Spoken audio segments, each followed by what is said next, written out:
Iniciamos. Hola, pues muy buenas tardes, Raquel, muy buenas tardes, Janet, muy buenas tardes a todas, a todos los que nos estén viendo.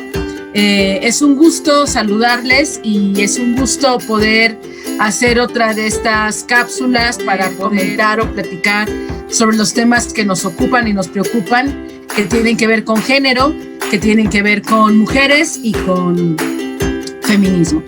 El día de hoy nos acompaña Janet Sotelo Villacorta, que bueno, presentarla me llevaría mucho tiempo para decir todo lo que ella estudia e investiga, pero creo que lo que más me interesa que nos platique hoy es sobre lo que ha estado trabajando en estos últimos años y que bueno, pues es un gusto saber que ella está dando clase en Acatlán y ahí nos comparte parte de su investigación. Ella está estudiando la maestría, se especializa en filosofía de la religión y el tema que me interesa que nos comparta el día de hoy, pues tiene que ver con las mujeres en la Edad Media. Y creo que el interés fundamental de este tema, si Raquel no me deja mentir, es porque parece que hay grandes lagunas sobre este periodo con relación a las mujeres, ¿no? Entonces, a partir de lo que vas aprendiendo en los otros niveles escolares, pues te hacen ver la Edad Media como un periodo, yo diría un prejuicio o una gran ignorancia con relación a lo que ocurre en la Edad Media y obviamente en el caso de la vida de las mujeres o las mujeres en este periodo.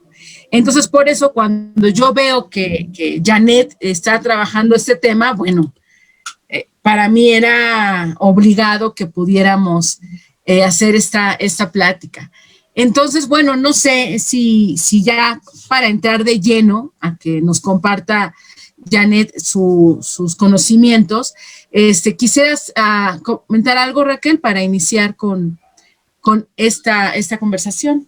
Sí, claro, nada más, bueno, igual darle la bienvenida a Janet y darle la bienvenida a la gente que pues nos vaya a escuchar, nos vaya a ver y bueno, a todos los suscriptores que ya tenemos ahí, entonces es un gusto, ¿no? Es un placer que estemos formando esta comunidad, entonces darles la bienvenida a todos, nada más. Y bueno, darle la palabra a Janet. Bueno, lo primero que me interesa que nos delimite, Janet, es precisamente esta cuestión que llamamos Edad Media y que de pronto, inclusive hasta en las precisiones temporales, suena muy difusa. ¿Qué le llamamos Edad Media? ¿De qué periodo estamos hablando? ¿No? Porque casi siempre yo recuerdo en la primaria el acontecimiento eran las cruzadas, ¿no? Y entonces también tenemos algunas películas y cosas así donde nos plantean como este tipo de vivencia. Y claro, también la literatura, pues nos plantea un tipo de vida, ¿no? Medieval. Pero qué mejor que tú nos platiques estas precisiones tan necesarias para poder situarnos y comprendernos a partir de la Edad Media, por favor. Janet. Pues muchas gracias, muchachas. Antes que otra cosa, me gustaría decir que es un placer formar parte de este proyecto, que me hayan invitado, es un honor, porque siempre es interesante estas cosas que ustedes hacen, y muchas gracias por la invitación. Hablando de la Edad Media, pues suma el placer aún. Entonces, bueno, sí, esto que decías, Paula, es muy importante, porque igual me parece que a todos desde la primaria nos enseñaron que Edad Media igual a oscurantismo. Muchas veces tampoco tenemos mucha idea por qué es oscurantista o qué entendemos cuando hablamos por oscurantismo, pero Edad Media es igual a oscurantismo. Y aquí es importante iniciar diciendo esto. Tenemos que delimitar, como decías, la Edad Media son 1000 años. Entonces, en esos 1000 años pasa de todo. Son 1000 años que, como muy bien decían, ni siquiera los historiadores están de acuerdo en dónde empieza y dónde acaba. Podemos decir de una forma muy general, siglo V inicia, siglo XV termina. Exactamente cuándo y con qué sucesos, eso es lo que siempre está en disputa. Sin embargo, lo que quiero subrayar aquí es que son 1000 años donde hay de todo. Ajá, si nosotros tenemos un juicio de valor, bueno, pues hay cosas buenas y hay cosas malas, hay cosas afortunadas y hay cosas desafortunadas. De nuevo, son 1000 años. 1000 años donde cualquier cosa que podamos pensar sucede.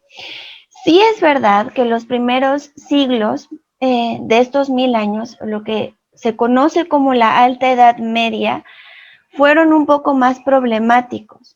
Sin embargo, a partir de Carlomagno, a partir de que Carlomagno sube al trono y con él hace una unificación territorial, lo que vamos a tener son avances importantes dentro de la cultura y ciertas cuestiones que nos van a llevar a un desarrollo científico y cultural interesante dentro de estos, otra vez, 1000 años. Ajá, lo que es conocido como el Renacimiento carolingio, dentro de lo que hace, es que va a impulsar la apertura de escuelas, tanto palatinas como monacales. Y es importante también recordar que estas escuelas son para la nobleza y el clero. Eso también es una realidad. No todos pueden acceder a la educación, van a ser ciertos estamentos sociales, pero es muy importante entender que a partir del Renacimiento carolingio tenemos un impulso académico sin precedente, al menos para este territorio. Ajá. Entonces, dentro de este Renacimiento carolingio y las 1000 cosas que podríamos hablar de él, porque también merecería un curso aparte, lo que me interesa a mí subrayar ahorita es que se introduce el latín dentro de este imperio junto a su alfabeto unificado. Entonces ya vamos generando una lengua, un alfabeto y por supuesto también lo delimita una religión. Ajá. Un poquito más adelante, ya en el 911 de la era común, vamos a ver que otro de los aspectos importantes que impulsa la cultura dentro de la Edad Media es las órdenes monásticas. Entonces, tenemos en un primer momento el Renacimiento carolingio y todo lo que Carlomagno hace, que se va deshaciendo con sus hijos y después con sus nietos, pero bueno, lo cultural empieza a emerger de forma interesante. Y para el 911, Guillermo de Aquitania cede tierras a monjes benedictinos de Cluny. Y aquí inicia la eclosión de estas órdenes monacales. Entonces, para el siglo XII ya tenemos las órdenes del Cister, ya tenemos los franciscanos, ya tenemos los dominicos, que, insisto, lo estoy tratando de ver de una forma general, pero es importante mantener en cuenta que si hay un renacimiento después del carolingio bastante importante dentro de este territorio, es el que se sucede en el siglo XII. Muchos historiadores incluso llegan a nombrar que este es el renacimiento prerrenacentista, que es un renacimiento que en realidad lo que le da a Europa es de nuevo este impulso cultural. Yo inicié con el Renacimiento carolingio porque me parece imprescindible notar que las cosas no salen de la nada. Que si el siglo XII puede ser un renacimiento cultural tan importante para Europa, es también porque viene arrastrando todo lo que se va dando en el Renacimiento carolingio. Entonces, ¿por qué el siglo XII es tan importante para la cultura europea? Bueno, porque dentro de la filosofía tendríamos el resurgimiento aristotélico que llega a través de los árabes a España, pero además en el siglo XII Bueno, el siglo XII es el siglo que ven nacer, por ejemplo, a los parlamentos. El siglo XII es el siglo que ve surgir a las universidades. El siglo XII es el siglo que ve nacer al gótico. El siglo XII es el siglo de los grandes romances. Y todos estos son puntos a detallar porque todos son extraordinariamente interesantes. Bueno, ahorita solo por empezar por el último, los romances. ¿Cuál es la importancia de los romances en la Edad Media o en la cultura medieval? Acuérdense que los romances son estas ficciones de aventuras y amores que están escritas en lenguas vulgares o vernáculas y que se les considera el origen medieval a las novelas europeas. Desde ahí ya tenemos una base interesante para la literatura, pero lo que a mí me gustaría conversar con ustedes o compartir es la idea que va generando el famoso romance, el roman, ¿no? Estas ficciones que son el origen medieval para la novela europea. Son importantes porque aquí empiezan a germinar una idea particular de amor. Igual, muchos filólogos, muchos investigadores e historiadores nos dicen que la palabra amor, como nosotros lo conocemos en castellano, se origina en una palabra provenzal. Entonces, se origina en el sur de Francia y va desde abajo hasta arriba, hasta el norte, ganando campo. La palabra amor, que es casi idéntica a lo que hoy los franceses consideran la palabra francesa para amor, lo que designa dentro de estos romances es un estado sentimental que no se había conocido hasta entonces en la literatura europea. ¿En qué sentido? Que nos están narrando un amor que tiene por característica ser libre. Esa es su característica primordial. ¿En qué sentido es libre?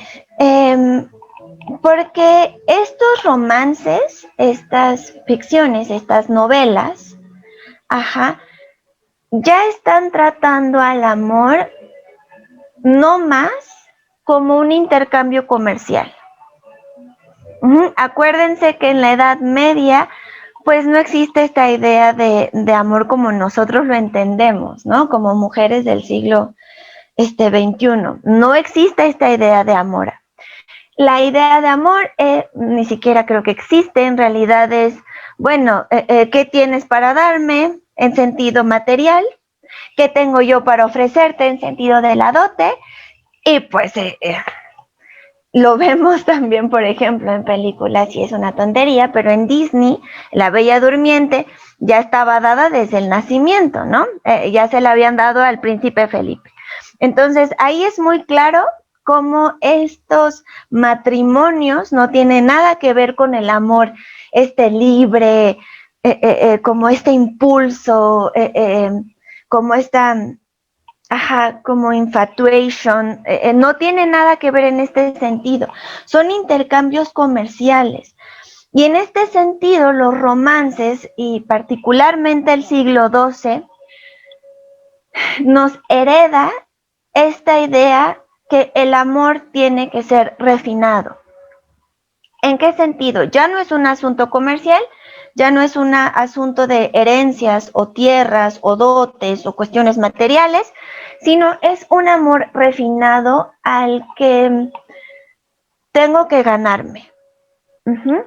Acuérdense que aquí estamos también tratando estos conceptos del amor cortés. El amor cortés se llama amor cortés porque se desarrolla en las cortes. Entonces, también varios investigadores señalan que esto hace una diferencia en tanto el amor vulgar, en el que te puedo raptar y llevar y nadie le está preguntando a nadie, simplemente se me dio la gana llevarte y te llevo, es vulgar, es tosco, es grotesco, es grosero. En cambio, el amor como del romance, de estas narraciones, es el amor que no se toma, sino que me voy a esforzar en ganar los favores de la dama. No lo tomo a fuerza. Tengo que tener una serie, de convenciones, no escritas, pero son convenciones corteses, que me va a alejar del vulgo, pero me va a acercar a que yo pueda ganarme el favor de la dama. Entonces, este amor se va a considerar un amor refinado. Pero aquí viene el giro interesante a la trama, porque además de refinado, una de las características principales de este amor es que es adúltero.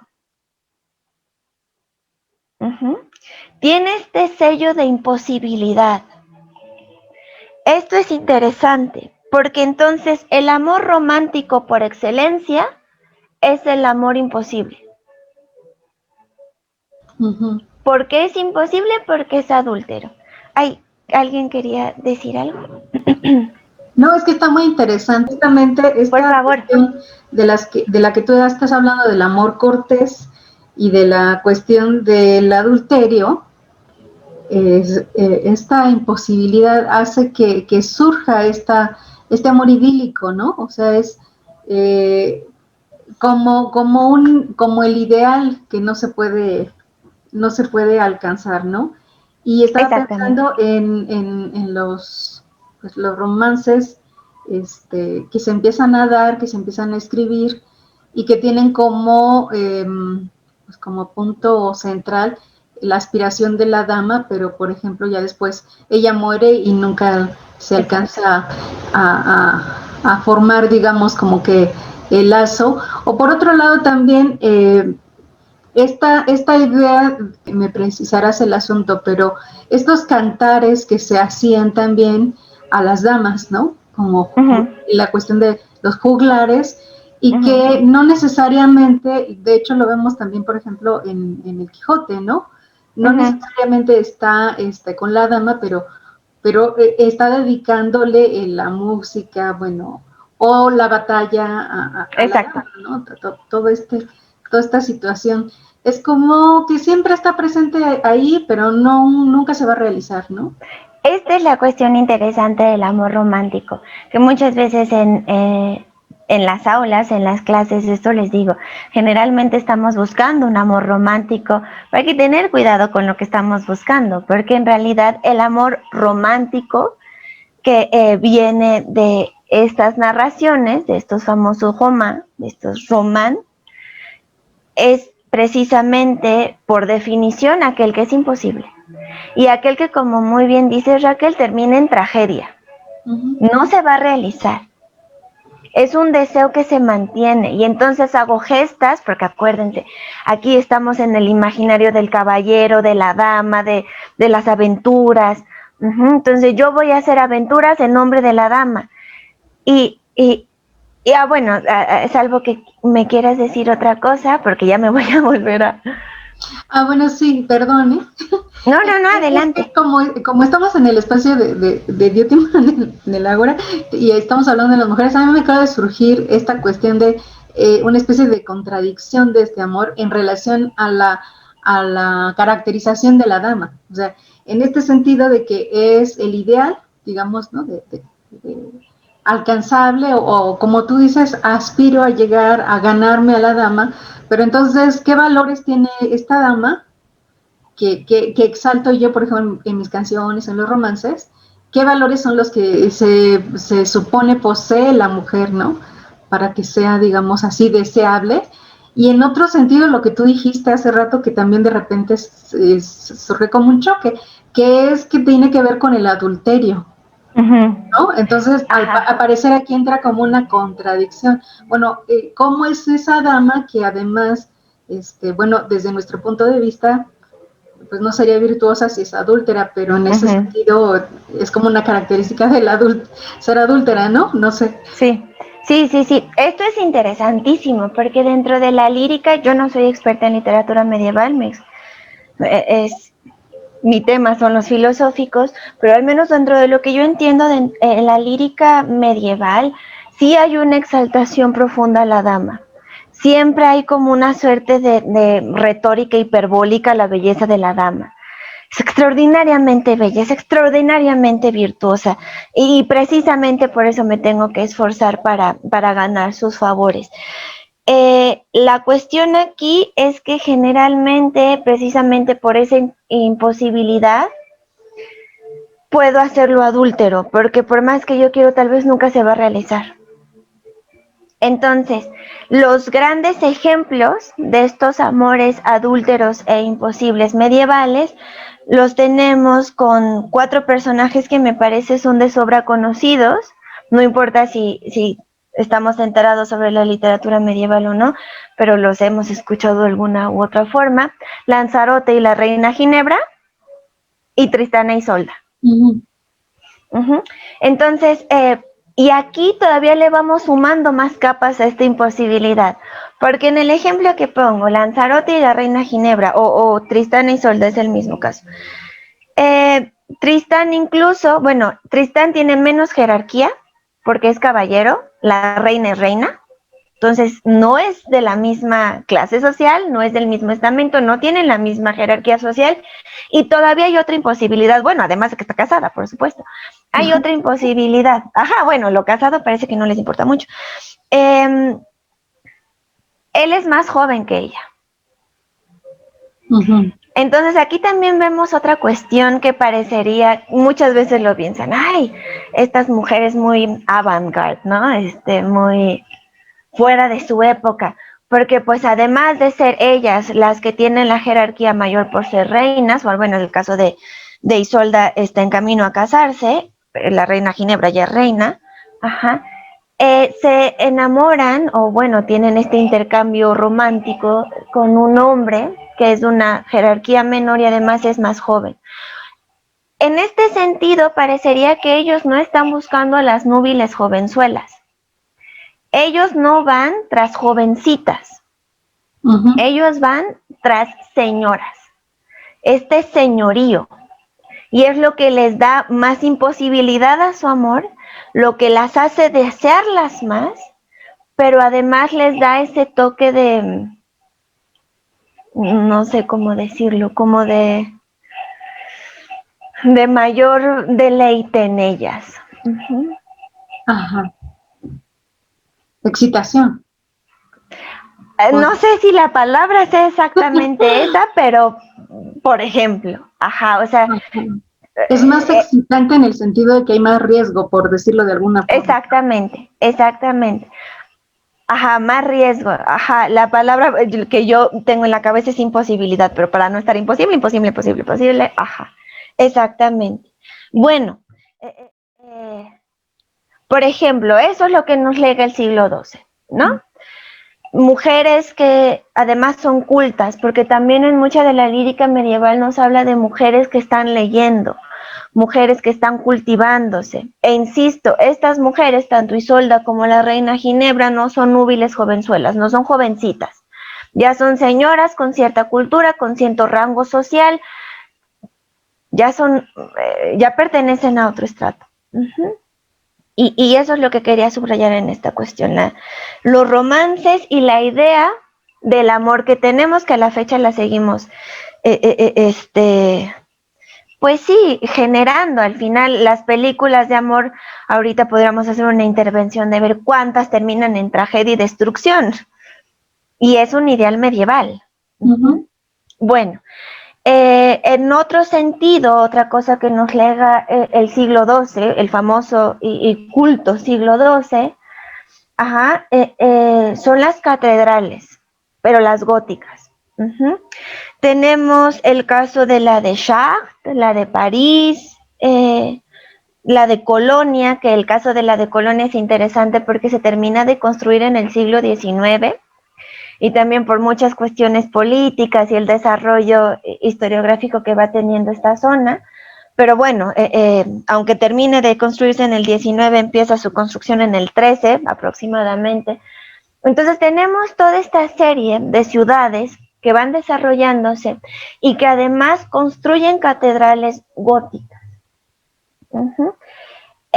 Generalmente, yo lo decía en otra conferencia hace poco, obviamos esta cuestión de, bueno, sí, pasó de la arquitectura románica a la gótica. Y parecemos como, pues sí. Lo interesante aquí es pensar que este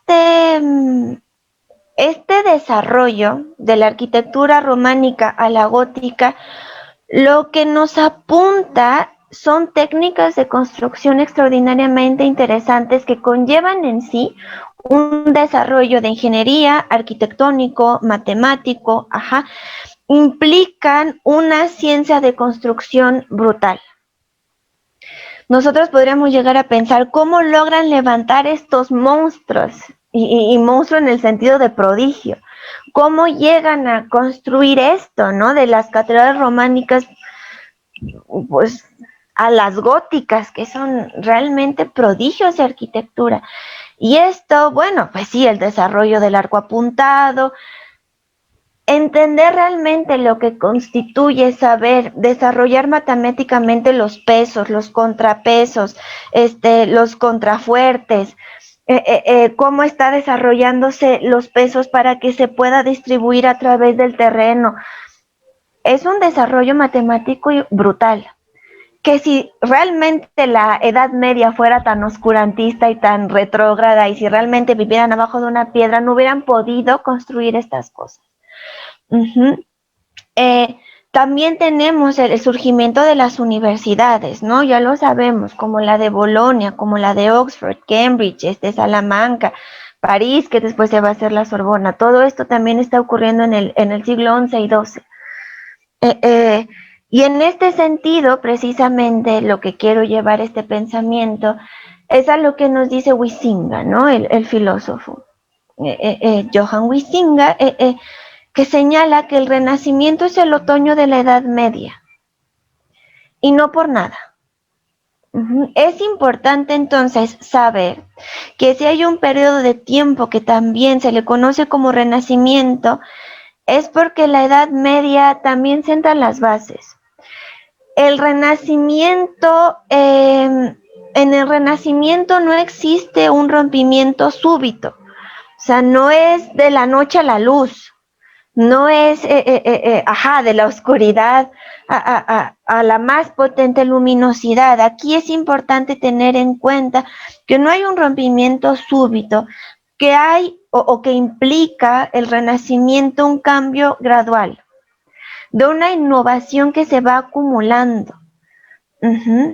Es un constante cambio hasta el humanismo renacentista, por supuesto. No es lo mismo Europa en 1300 que Europa en 1600, eso es un hecho, eso es evidente. Pero quiero que tengamos en cuenta que hay una especie de continuidad que no se podría sostener si se piensa que la Edad Media estuvo inmersa en la más parca oscuridad. Y si nosotros pensamos que hubo un retraso absoluto en estos 1000 años, entonces no podríamos sostener que llegara un renacimiento. Y Huizinga no podría decir que el Renacimiento es el otoño de la Edad Media.